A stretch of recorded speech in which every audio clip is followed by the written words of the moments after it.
Jadi pertanyaan kami ini, permasalahan yang kami temui di lapangan ini masih terjadi gagal upload, Gus. Jadi Oke. kira-kira waktu yang pas untuk kita upload data itu kira-kira bagaimana? Karena kalau kita mengacu pada waktu yang telah ditetapkan, ini kan udah molor berapa hari ya? Bisa dikatakan hampir sebulan molornya kan kayak gitu. Dan kaitannya nanti tentu rekomendasi yang keluar dari SDGs itu akan kita jadikan sebagai acuan dalam penyusunan RKP. Sedangkan kita tahu saat ini tahapan RKP itu kan sudah masuk. Jadi Oke, udah kita tangkap. Poin yang lainnya apa? Karena waktunya terbatas. Oke, itu terkait aja. ini, itu aja yang SDGs. Terkait pendataan BUMDes, yang terpenting itu apakah harus didaftarkan namanya terlebih dahulu atau kita sebaiknya menunggu perbaikan ADRT dan seterusnya. Itu aja, Gus. Terima kasih. Assalamualaikum. Waalaikumsalam. Silakan, Gus Ivan. Ya, Mas Kukuh ya. Jadi Kepulauan Meranti ini apa namanya, desa-desanya bisa beda pulau ini, Gus Koco, kerabat desa. Jadi memang sangat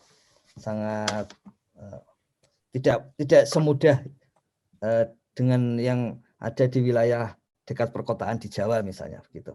Dan dinas PMD-nya sudah berkomunikasi, jadi SDG desa langsung akan bisa digunakan oleh Pemda ya. Sudah ada komunikasi dan juga Bupati dari Kepulauan Meranti berkomunikasi dengan Gus Menteri. Memang ada baiknya beberapa dinas PMD itu langsung bisa berkomunikasi dengan Gus Menteri. Kemarin pagi Gus Menteri memberikan WA bahwa dinas PMD Kabupaten Rembang mengirim WA kepada Gus Menteri ya. Sudah selesai di Rembang untuk semuanya, hard copy-nya sebelum 1 Juni. Gus Menteri juga akan ke sana kemarin langsung begitu.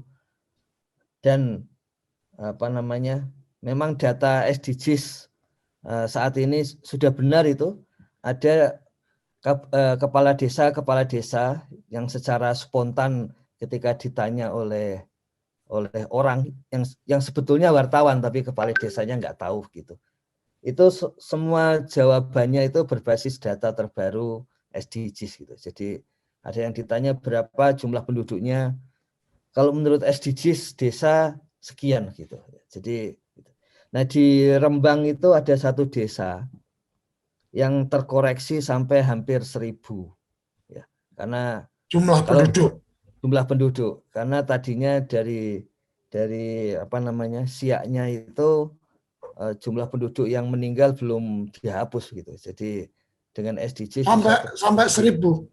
Ya, hampir 1000 ya. Saya kira nanti perlu menyampaikan di sarapan SDGs untuk Rembang, Gus, biar kita mengetahui strategi-strateginya dan bagaimana setelah data itu muncul dan banyak terkoreksi dari data yang lama itu, Gus. Nah ini tadi Pak Kukuh memang ini di luar perkiraan kami memang, makanya tim kemudian didesak terus oleh pimpinan supaya lembur terus sampai bisa selesai begitu. Jadi tadi kami sampaikan karena sudah dari harusnya minggu lalu ya, yang itu kemudian hari Senin masih belum selesai, maka tim-tim pendata yang pengimpor user dan sebagainya, yang tim non teknis itu mulai tadi malam ikut bekerja untuk hal-hal yang nggak apa-apa kalau memang sebagian harus disusun manual. Tim ini bisa karena tim pendata ini yang setiap hari itu memang mengurus puluhan ribu data ya. Jadi kapasitasnya dengan jumlah orang lebih dari 30 itu puluhan ribu data yang itu. Jadi kalau sampai menyulitkan maka per tadi malam ini sudah mulai mengekspor secara manual usernya gitu ya.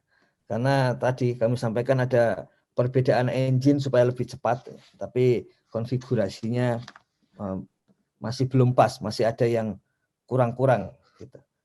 Kemudian untuk BUMDes memang 2 tahapan. Yang pertama mendaftar nama ya. Jadi dulu tapi sepakati nama, karena nama itu bagian yang harus dimusdeskan ya. Hampir pasti nama berubah kecuali BUMDesma ya. Jadi yang BUMDes hampir pasti nama berubah. Mengapa nama berubah? Karena konstruksi namanya itu depannya BUMDesa, kemudian tengahnya namanya ya, kemudian di bagian akhirnya itu desa gitu. Jadi BUMDes yang lama-lama tidak di dalam perdesnya tidak menyebut begitu seringnya gitu. Makanya nama dulu. Nah, kenapa harus nama dulu? Karena permintaan dari Kemenkumham syaratnya itu tidak boleh ada nama yang sama gitu. Sementara nama BUMDes itu pada waktu registrasi tahun lalu itu ada lebih dari 300 BUMDes, namanya itu mandiri ya. Lebih dari 200 BUMDes namanya itu jaya gitu. Jadi banyak nama yang sama dan itu kalau masuk Kemenkumham akan tertolak. Makanya dari awal itu harus memastikan namanya dulu, dan karena perubahan nama akan mengubah musdes, maka dibuat pendaftarannya 2 tahap, mendaftar nama, kemudian mendaftar BUMDes gitu ya. Dan peran dari tenaga pendamping profesional sangat penting, terutama pertama tadinya kalau nama tadinya otomatis, sekarang sudah tidak ya.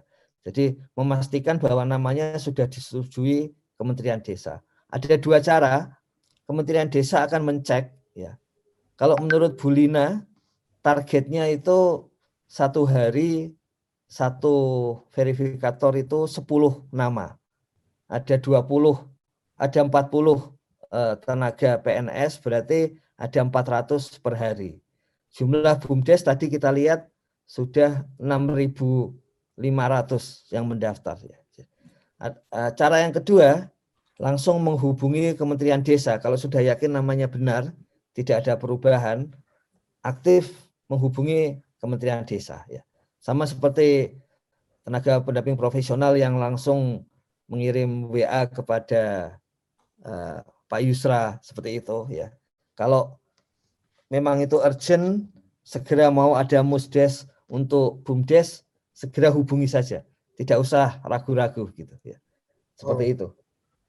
Gitu Gus Kacal, Lava Desa.